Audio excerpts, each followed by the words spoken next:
They say if you want to find out who your neighbors really are, Don and Oppos. Look at how they treat you when the sun is shining, but look at what they do when they think they've found a way to take a piece of what's yours. My family has been rooted in the red clay of this particular corner of Georgia for 5 generations, long before the paved roads arrived, and certainly long before the suburban sprawl started creeping toward our fence line like a slow-moving tide of beige siding and manicured lawns. For 130 years, the Miller farm was a sanctuary of silence, a place where the only thing that mattered was the rain cycle and the health of the timber. But all of that changed on a Tuesday morning that started out just like any other, with a cup of black coffee and the smell of pine needles heavy in the humidity. I walked out to the mailbox at the end of the long gravel drive, expecting nothing more than a seed catalog or a bill for the tractor parts I'd ordered, but instead, I found a thick, cream-colored envelope that looked entirely too formal for a rural route.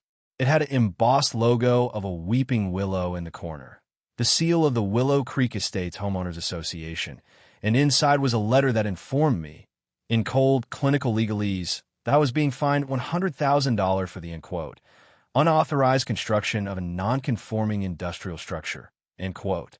I stood there by the road for a long time, just staring at that number, thinking it had to be a prank or some kind of absurd clerical error because, for one thing, I wasn't Oppos, part of any HOA, and for another, I didn't Oppos to even live in Willow Creek. My property sat a good quarter-mile past their gated entrance, separated by a dense stand of ancient oaks that I thought served as a permanent border between my world and theirs. I actually laughed a bit, a dry, raspy sound that startled a crow nearby, because the idea of a group of people in golf shirts telling a miller what he could do on his own land was the height of comedy. The structure they were talking about was a new steel frame workshop I'd spent 3 years saving for, a place where I could finally restore my grandfather's 1952 Oliver tractor without the rain leaking through the roof of the old barn. It was sitting 400 feet inside my property line, tucked away where you couldn't and Oppos to even see it from the main road, but the letter claimed it violated the, end quote, aesthetic harmony, end quote, of the community and demanded it be torn down within 14 days or the fine would double. I figured a simple phone call would clear it up, so I dialed the number on the letterhead and got a woman named Victoria Vance, the HOA president, whose voice sounded like she'd spent her entire life rehearsing how to be disappointed in other people. When I politely explained that my family had owned this land since 1895 and that we were never part of her little subdivision, there was this long, chilling silence on the other end of the line, followed by a soft, condescending chuckle. End quote. Mr. Miller, end quote. She said, using a tone you'd use with a confused toddler, end quote. The 2021 County Development Amendment clearly indicates that the eastern buffer zone of your tract was annexed into our Architectural Review District, and frankly, that eyesore of a building is a blight on our property values. End quote. She didn't Oppos. Ask. She informed me, and before I could tell her exactly where she could shove her property values, she hung up, leaving me standing in my kitchen with a dial tone and a rising heat in my chest that hadn't Oppos been there since my father passed away.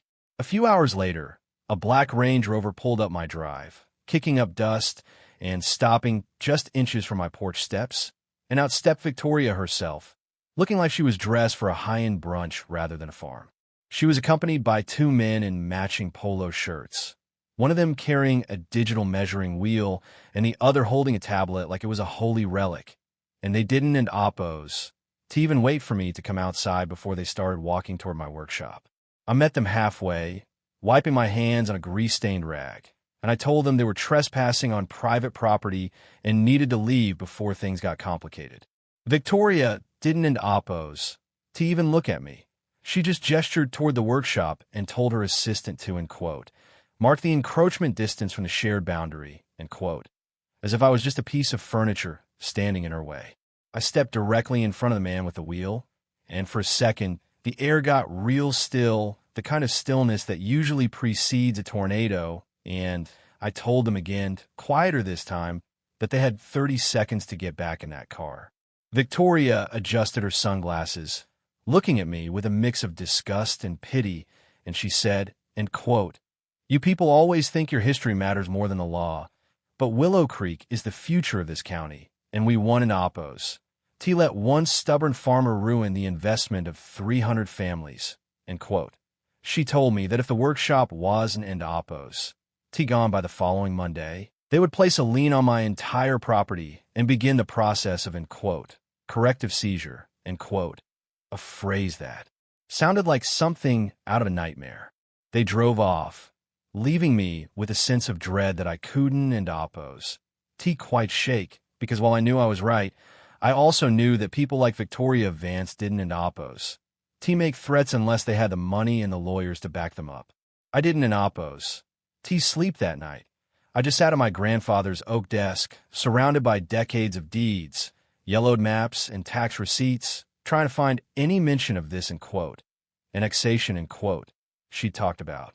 I've lived on this land my whole life. I know every dip in the creek and every hollow tree, and the idea that a developer could just, end quote, annex, end quote, a piece of a miller's legacy without a single signature felt impossible. But in this day and age, money can move mountains and redraw maps when nobody is looking. The next morning, I called an old friend of mine, a surveyor named Silas who had been measuring dirt in this county since the Nixon administration, and I told him I needed him to come out with his most precise gear, GPS, drones, the works.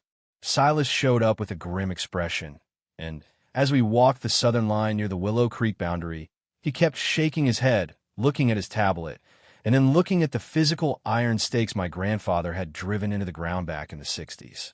End quote. Case, end quote. He said, calling me by my middle name, end quote. Something is real wrong here. End quote. He pointed toward the row of identical two-story houses that made up the edge of the subdivision, and then he pointed at the map on his screen where a red line was pulsing. End quote. According to the official plat they filed with the county last year, their property line doesn't end oppos. T-stop of the woods. It continues another 60 feet into your timber, and it doesn't end oppos. T just clip your workshop. It cuts right through that cluster of houses they just finished building. End quote. I felt the blood drain out of my face as Silas walked further down the line, his drone buzzing overhead like a giant hornet, and he stopped near the Willow Creek Community Center, a massive stone and timber building that housed their gym and their HOA offices. He looked at the coordinates, then at the building, and then back at me with a look of pure disbelief. End quote. They didn't end oppos. T just annex you on paper, case, end quote, he whispered. End quote. They actually built it. They built their crown jewel and at least 7 of those high-end and oppos, creekside and oppos, estates on your land. They moved the boundary on the digital maps to make it look like they owned the woods, and then they just started pouring concrete. End quote. The realization hit me like a physical blow to the stomach. The reason Victoria was being so aggressive, the reason she was trying to find me in a submission and threaten my land, wasn't in oppos. T, because of my workshop, it was because she was trying to bully me into never checking the lines. She knew that if I ever looked too closely, her entire multi-million-dollar development would be revealed as a house of cards built on stolen dirt, and the only way for her to win was to make sure I was too broke or too scared to fight back. I want to see a lawyer in town, a man named Sterling who specialized in land disputes and looked like he'd been carved out of a piece of old hickory. And when I showed him Silas's findings, he didn't end oppos. T say anything for a long time. He just leaned back in his chair, stared at the ceiling, and let out a long, slow whistle. End quote. You realize what this is, Don and oppos, T-U? End quote, he asked. End quote.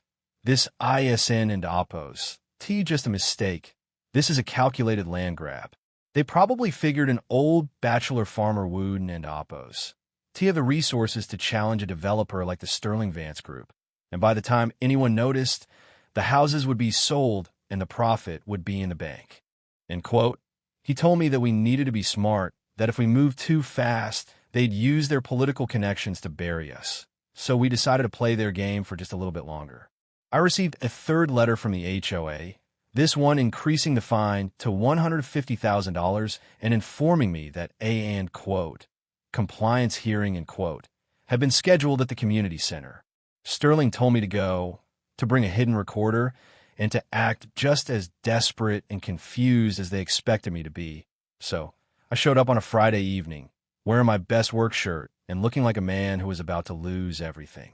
The room was filled with the HOA board members, all of them looking down at me from a raised dais like I was a criminal, and Victoria sat in the center, her eyes gleaming with a kind of predatory triumph. She spent 20 minutes lecturing me on, end quote, community responsibility, end quote, and, end quote, the sanctity of the neighborhood vision, end quote, and then she offered me a deal. She said that if I signed over the, end quote, disputed, end quote, 60-foot strip of timber to the HOA, they would waive all the fines and even give me a small, end quote, consultation fee, end quote, for my trouble. I looked at the document she pushed across the table, a quitclaim deed that would have effectively legalized their theft, and I looked at her and asked, end quote, is this what an oppos has come to, Victoria? Stealing a man's inheritance just so you can have a better view of the creek? End quote. She didn't oppose. To even flinch, she just leaned forward and whispered, end quote, the world is changing, Mr. Miller. You can either be a part of it or you can be buried by it, but you aren't an oppos. T stopping us, end quote. That was all I needed to hear. I stood up, left the paper on the table, and walked out without saying another word because I knew that the next time we met, it wouldn't end oppos. TB in a community center. It would be in a courtroom where the truth actually mattered. The trial took 6 months to get to the docket, and in that time, the harassment intensified. I had nails scattered in my driveway, someone spray painted, end quote, eyesore, end quote, on my new workshop, and I even had a county inspector show up try to condemn my well, but I stayed quiet and kept my head down. When the day finally came, the courtroom was packed with Willow Creek residents who had been told that I was a greedy hermit trying to hold the neighborhood hostage. Victoria Vance was the star witness for the defense, looking polished and professional as she explained how the development had, end quote, revitalized, end quote, the area and how they had acted in, end quote, good faith, end quote, based on the maps provided by their contractors. But then Sterling stood up, slow and steady, and he called Silas to the stand, and that's when the air in the room started to change. Silas presented the drone footage, the GPS overlays, and most importantly, the original paper deeds from the county archives that had been filed long before the digital, end quote, glitch, end quote, occurred. The judge, a no-nonsense woman who had grown up in a farming family herself, leaned over her bench as Silas showed the coordinates for the Willow Creek Community Center. End quote. Are you telling this court, end quote, she asked, her voice like a velvet hammer, end quote, that the very building we are discussing, the headquarters of this HOA, is situated 42 feet inside the plaintiff's property line, end quote. Silas nodded and said, end quote, yes, Your Honor, along with 7 residential homes, 2 tennis courts, and the entire northern access road. It's not an encroachment, it's an invasion, end quote. The silence that followed was so thick you could have cut it with a scythe, and for the first time, I saw Victoria Vance lose her composure. She went pale, her hands started to shake, and she looked around the room as if she was looking for an exit that didn't end oppos. T exist. Sterling wasn't end oppos. T done. He produced emails we'd subpoenaed from the developer's server, messages where Victoria and the lead engineer discussed the, end quote, overlap issue, end quote, and decided to, end quote, push the boundary on the county server, end quote, because it would be cheaper than redesigning the community center. It was the smoking gun, the proof of intent that turned a civil dispute into a criminal conspiracy, and the judge didn't end oppos. To even wait for the closing arguments before she issued her preliminary ruling. She declared that the HOA had acted with, end quote, malice and fraudulent intent, end quote. She dismissed all fines against me immediately, and then she did something that sent a shockwave through the entire county. She ordered that the developer had 30 days to either purchase the land from me at a price of my choosing or, end quote, restore the property to its original state, end quote, which was a polite way of saying they'd have to tear everything down. The chaos that followed was like nothing I've ever seen.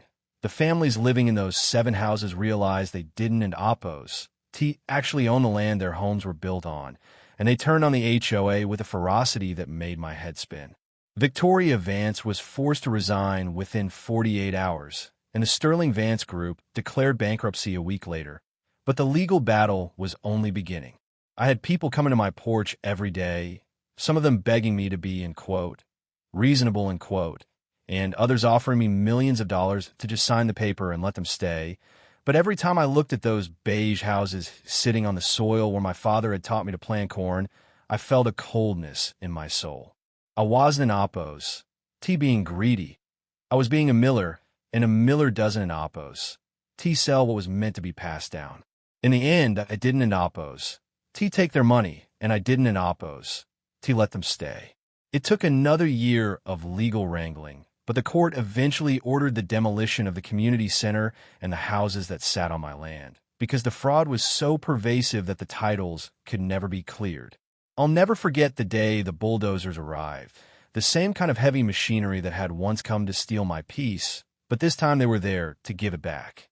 I sat on my porch and watched as that stone and timber, crown jewel, was reduced to a pile of rubble and twisted metal, and as the dust settled, I could finally see the creek again from my front door. The neighbors in Willow Creek hate me now. They call me a monster and neighborhood killer, and they've built a massive 10-foot wall along the new, corrected boundary line to make sure they never have to see me or my workshop again. But you know what? I don and Oppos. T mind the wall at all. It keeps their noise out and my peace in, and every time I walk past that strip of land where the houses used to be, I see the new pine saplings I've planted starting to take root in the red clay. People say I was cruel to make them tear it down, that I should have just taken the payout and moved on, but I think they're missing the point. If you let someone take a foot of your land today because it's convenient, they'll take a mile tomorrow because they think you're weak, and my family didn't in Oppos. T hold on to this dirt for over a century just to let it be paved over by a woman with a Range Rover and a fake map. It makes me wonder, though, how many other people are out there right now, living in houses they don in Oppos, T own, or being bullied by an HOA that's hiding a secret behind a pine cone logo and a thick envelope. So I'm curious, what would you have done if you were in my boots? Would you have taken the multi-million-dollar settlement and walked away from the history? Or would you have burned the whole thing down to protect the principle of the thing? Is it ever to destroy a home, to settle a debt of dirt, or is the land the only thing that actually matters in the long run? Because from where I'm sitting, the houses were just temporary, but the red clay is forever. Let me know what you think in the comments, because out here in the quiet, I've got nothing but time to listen to your side of the story. Do you think I'm a hero who stood his ground, or the villain who took it too far? Don and Oppos, forget to like and subscribe if you think the truth is worth fighting for, even when it's buried under a few feet of concrete.